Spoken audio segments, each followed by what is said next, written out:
tentara Romawi, Kaisar Romawi. Anda gagal Sekarang saya memahami tanya Bible. gini, waktu Isa itu disuruhkan wajar, urgensinya apa? Ada masalah apa dia? Kan sudah kubilang tadi, ingkar terhadap kenabian Nabi Isa alaihissalam. Beberapa kali ente ini, lucu ente ini. Anda Harusnya Anda kalau saya tanya tentang Isa, harusnya Anda bertanggung jawab secara Quran. Loh, kan saya sudah menjawab tadi. Wa makaru wa makarallah wallahu khairul makirin. Kan jelas sekali itu. Di surah berapa itu? As-Sukruf. Juga ada dalam Al-Quran surah Sad. As-Sukruf berapa? Ada yang ingat nggak?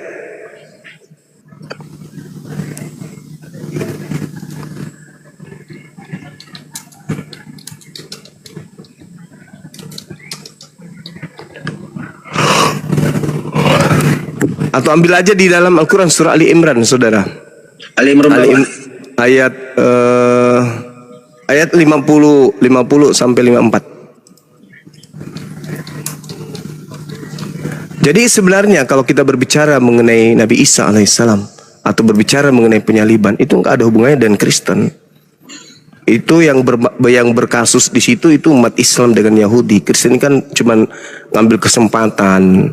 Ada penyaliban loh, kita buat cerita yuk. Oke, ini saya bacakan ya di Ali Imran 50 ya, mulai dari dan sebagai seorang yang membenarkan Taurat yang datang sebelumku dan agar aku menghalalkan bagi kamu sebagian dari yang telah diharamkan untukmu. Yes. Dan aku datang kepadamu membawa suatu tanda atau mujizat dari Tuhanmu. Karena itu bertakwalah kepada Allah dan taat kepadaku. Ya. Di ayat 51-nya, sesungguhnya Allah itu Tuhanku dan Tuhanmu. Karena itu sembahlah Dia. Inilah jalan yang lurus. Yes. Ya. Oke, di ayat 52-nya. Maka ketika Isa merasakan kengkaran mereka atau Bani Israel, dia berkata, siapakah yang akan menjadi penolong untuk tanda kurung menegakkan agama Allah pada para Hawariun. Hawariun ya, sahabat setianya menjawab, kamilah penolong atau agama Allah, kami beriman pada Allah dan saksikanlah bahwa kami adalah orang-orang Muslim. Di mana sini? Ya itu. Ketika kemudian Isa merasakan keingkaran mereka. Mereka kan ingkar. Tidak ada dijelaskan di sini bahwa orang Bani Israel itu mencari dia atau memburu dia. Ya, Anda merujuk kepada cerita wartawan itu. Falamma ahassa Isa minhum urgensinya apa Isa itu menjadi dia itu serupakan. Karena orang di sini kan di Ali Imran ayat 52 ini 53 ini kan menjelaskan bagaimana Isa itu diingkari oleh orang Yahudi. Iya, saya udah paham itu. Jadi Nabi Isa merasakan bagaimana ingkarnya Bani Israel terhadap dirinya. Lalu kemudian Nabi Isa membuat sayembara, wahai kalian Bani Israel, siapa di antaramu yang akan menjadi sahabatku, menolongku untuk meneruskan ajaranku ini? Maka mereka mengatakan, kami, nahnu ansarullah. Kami yang akan menolong ajaran yang engkau bawa dari Allah. Kami beriman kepada Allah dan saksikanlah bahwa kami adalah orang-orang Muslim yang berserah diri kepada Allah. Rabbana amanna bima anzalta wattaba'na rasul fa'tubna ma'asyahidin. Ya Tuhan kami telah beriman kepada apa yang kau turunkan dan kami telah mengikuti Rasul Isa alaihissalam. Karena itu tetapkanlah kami bersama dengan golongan orang yang memberikan kesaksian. Wa makaru wa makarallah. Dan mereka orang-orang kafir membuat tipu daya, maka Allah pun membalas tipu daya terhadap mereka, dan Allah adalah sebaik-baiknya pembalas kejahatan. Iskala lahu ya Isa, inni mutawaffik wa rafi'uka ilayya wa mutahhiruka minal ladina kafaru wa ja'ilul ladina taba'uk fawqal ladzi kafaru ila yaumil qiyamah. Dan ingatlah ketika kemudian Nabi Isa Allah berfirman kepada Nabi Isa, wahai Isa, aku mengangkatmu. Jadi kamu tidak dibunuh oleh orang-orang yang mengingkarimu, yang membuat makar ingin membunuhmu. Enggak.